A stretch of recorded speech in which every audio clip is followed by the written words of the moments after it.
Hey everybody, welcome to the relaunch of our online video series titled Why? Answering Your Questions. In today's episode, we're going to answer the question of why does God get angry?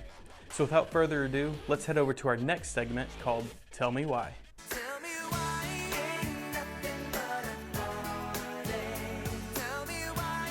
Okay, well, since we're talking about God's anger, I think that a change of scenery is in order.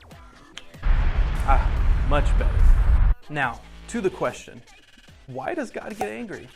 Now, I think that it would be foolish for us to ignore the passages in Scripture that talk about God's anger because, yes, God does get angry, and there are many examples of it throughout Scripture. In Psalm 7:11, it tells us that He displays His wrath every day. However, we must not equate God's anger with our own human experiences of that emotion. Again, we got to look at Scripture. And Ephesians 4:26-27 actually tells us that it's possible to experience anger and not sin. You see, that's how we know that God's anger is righteous, because God cannot sin. James 1:20 tells us that human anger does not produce the righteousness that God desires. See, in Scripture, we read that God was angry with the nation of Israel every time that they turned away from Him and disobeyed Him. The wicked practices in the nations of Canaan, such as child sacrifice and sexual perversion, these things aroused God's anger to the point where He commanded Israel to destroy everything, every man, every woman, every child, every animal, and this was all to remove the wickedness within the land. Now, we hear something like that today, and we're thinking, wow, that's pretty intense.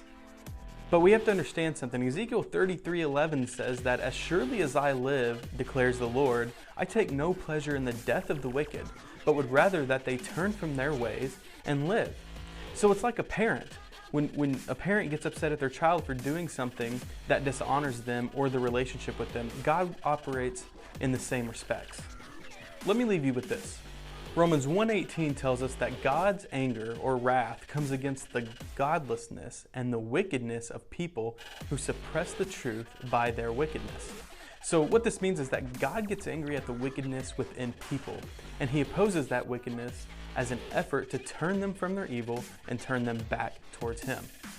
You see, even in His anger, God's motivation for people is to restore the relationship that was broken by sin. Well, that's it for this episode, and we look forward to answering more of your questions. Remember, you can submit those through Facebook, Instagram, Snapchat, or in person either Wednesday nights or Sunday mornings. Until then, God bless you and have a great day.